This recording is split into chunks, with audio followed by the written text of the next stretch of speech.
Buenas pessoal, tudo bem? Pessoal, gravando esse vídeo aqui para dar mais uma esclarecida sobre aquele vídeo que eu falei do óxido de cálcio, carbono de cálcio. Então, pessoal, tem muita dúvida ainda.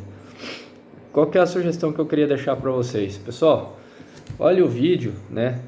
E tentem fazer anotações, anotar o que eu tava querendo dizer naquele vídeo, tá? Pegue a lógica do que eu estava querendo ensinar, para que vocês não fiquem reféns de ficar pedindo para mim, ficar pedindo para outro profissional. Então eu deixo como sugestão para vocês que aprendam realmente a fazer essa avaliação, né, a entender essa lógica aí, porque senão você sempre fica dependendo de profissional X ou profissional Y para estar tirando suas dúvidas. Se esse profissional não for profissional idôneo com você vai estar à mercê da picaretagem dele. Então, conhecimento é poder, pessoal. Então, em vez da gente ficar sempre dependendo de uma informação mastigada, né, é melhor a gente aprender a informação, tá? Porque daí, a partir do momento que você entende a lógica do negócio, né, você não precisa mais pedir para ninguém, né? Você vai saber sozinho o negócio, tá?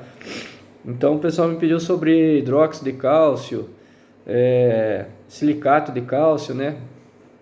Primeiramente, eu quero começar com a seguinte afirmação, né? Até hoje eu não vi nenhum produto mais viável economicamente para fazer correção do solo do que calcário, tá? Podem vir vários produtos aí no mercado, né, prometendo um monte de coisa, mas igual eu falo, se você entender a lógica do negócio, você vai entender a reação dele, você vai entender como que é o trabalho dele, aí você pode comparar fontes, né? Quando o que eu quero no solo é aumentar a pH do solo, né, mudar a espécie iônica do alumínio no solo, para que esse alumínio não seja mais solúvel e não atrapalhe o desenvolvimento da planta, né? Então, quando o objetivo é esse aí, então vai vir várias fontes aí de vários corretivos de solo, prometendo várias coisas. Se você entende como é que funciona e como é que é o negócio, você não fica refém de ninguém, tá? Então eu fiz uma pequena anotação dessa vez aqui, porque é para passar uma informação mais certa, né? Porque eu estava dirigindo e consegui lembrar tudo certo dirigindo. Então, eu peguei o hidróxido de cálcio aqui, pessoal. Fiz o cálculo da massa molar de hidróxido de cálcio, né? Que é só você somar o peso atômico dos produtos que envolvem aquela molécula, né? O hidróxido de cálcio tem um peso molar, uma massa molar de 74 gramas por mol. A do calcário é de 100. Então isso significa que o hidróxido de cálcio vai ter um PN maior do que o do calcário, tá? Então, o poder de neutralização de acidez do hidróxido de cálcio logo vai ser maior que o do calcário. A solubilidade do hidróxido de cálcio aqui é de 1,8 gramas por litro de água, tá? Então a solubilidade do calcário do carbonato de cálcio é de 0,014 gramas por litro de água e do hidróxido de cálcio é de 1,8 gramas por litro de água, ou seja, a solubilidade do hidróxido de cálcio é umas 130, 140 vezes maior do que a do carbonato de cálcio, que é o calcário, tá? Então, qual fonte vai ser mais rápida para corrigir a acidez do solo? Hidróxido de cálcio ou calcário, né? Vai ser o hidróxido de cálcio, porque tem uma maior solubilidade. Isso, né, considerando que as partículas tenham a mesma reatividade, o mesmo grau de moagem, tá bom?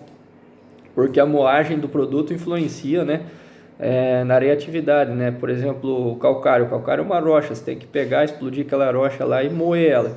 Quanto mais fina for moída essa rocha, maior vai ser a superfície de contato desse pó com o solo. Logo, ele vai ter uma maior reatividade, né? Ele vai ter um efeito mais rápido no solo. Quanto mais fino o calcário, mais rápido ele é para reagir no solo. Tá, o hidróxido de cálcio também é um pó. Então, considerando que os dois sejam um pó do mesmo tamanho, né? Então o hidróxido de cálcio vai ter um PN maior que o do calcário e vai ter uma solubilidade maior do calcário. Então o hidróxido de cálcio, né, cada tonelada de hidróxido de cálcio vai corrigir um pouco mais de acidez que cada tonelada de carbonato de cálcio puro, né? E a velocidade de reação vai ser maior, tá? Mas igual eu falo para vocês, vocês têm que considerar o preço da tonelada do hidróxido de cálcio e o preço da tonelada do calcário, né? Vocês podem bater aí, provavelmente o calcário vai ser mais barato, né? Vai ser mais viável economicamente, tá? Silicato de cálcio, pessoal. Silicato de cálcio, o pessoal também vem com aquela promessa, silicato de cálcio é mais solúvel que o calcário, não sei o que, então você vai usar 30% da dose do calcário. Isso aí é mentira, pessoal, né? Não existe milagre assim. Se as coisas fossem tão fáceis igual os vendedores falam, não ia existir problema na roça, não ia existir problema de acidez, não ia existir problema de nematóide, não ia existir problema de doença, tá? Então você sempre fica esperto. Quanto mais fácil é de resolver um problema, mais picareta o cara tá sendo com você, porque problema não é fácil de resolver. Então silicato de cálcio aí, solubilidade de 0,1 grama por litro de água, né? Ou seja, ele é apenas 8 vezes mais solúvel que o calcário, né? Você pega a solubilidade do calcário, multiplica por 8, aí você vai ter a solubilidade do silicato de cálcio. Então, o silicato de cálcio também é um produto que tem baixíssima solubilidade, tá? A massa molar do silicato de cálcio é de 174 gramas por mol, ou seja, o silicato de cálcio é mais pesado que o calcário, né? Então, qual que vai ter um PN maior, o calcário ou o silicato de cálcio? O calcário tem PN maior do que o silicato de cálcio, tá? E nas análises que a gente faz de silicato aí, geralmente sempre o PN é menor do que o do calcário, realmente, tá? Às vezes a gente chega a ter até um PN bom no silicato de cálcio, tem um PN de 80%, 75%, né? Mas já peguei várias análises aí que o PN do silicato era de 50%, 55%, e um calcário com PN, poder de neutralização de acidez, de 95%, 100%, 103%, já peguei. Né? Então, o silicato de cálcio, ele pode ser usado uma dose menor do que a do calcário? Nunca. Né? Provavelmente, sempre a dose do silicato de cálcio vai ser maior que a dose do calcário, tá? Então, o silicato ele ganha do calcário na questão da solubilidade, ele é um pouco mais solúvel que o calcário só. Mas o poder de neutralização dele sempre vai ser menor que a do calcário, tá? Então, outra coisa que eu queria deixar claro para vocês, tá? Quando se fala de um produto que tem uma solubilidade de 1 grama por litro de água, esse produto é considerado insolúvel em água, tá? Se você pedir por algum químico, né, falar qual que é a solubilidade em água do gesso, qual que é a solubilidade de água do calcário, ele vai falar o calcário e o gesso são insolúveis em água, tá? Então, porque quimicamente, é um produto que solubiliza 1 grama em 1 litro de água, 25 graus Celsius, né? É um produto insolúvel em água. A solubilidade é muito baixa. Tá? Então vocês vejam que todos os produtos corretivos que a gente tem para corretivos de acidez do solo, todos eles têm baixa solubilidade. Tá? Todos eles dependem de tempo e dependem de água para reagir no solo. Tá? O pessoal costuma me pedir muito, mas se eu usar um calcário, quanto tempo que vai reagir o calcário? Se eu usar um óxido, quanto tempo vai reagir um óxido? Tá? Primeira coisa que o óxido e o calcário precisam para reagir. O que é a primeira coisa que esses produtos precisam para que haja dissociação da molécula, quebra da ligação química, tá? É água. Então, basicamente é água. Então, você fica refém de chuva, né? Eu não posso afirmar para o produtor que se eu usar óxido de cálcio, em 90 dias meu solo está corrigido, e se eu usar calcário, eu preciso de 2 anos para corrigir. Quantos milímetros vai chover em 90 dias? Quantos milímetros vai chover em 2 anos? Impossível. Ninguém sabe isso aí, tá?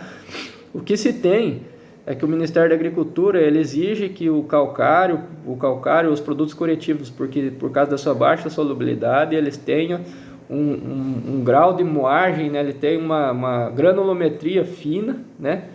Bastante fina, que permita que aquele produto que tem baixa solubilidade, ele tenha uma velocidade de reação maior comparado ao produto bruto, tá?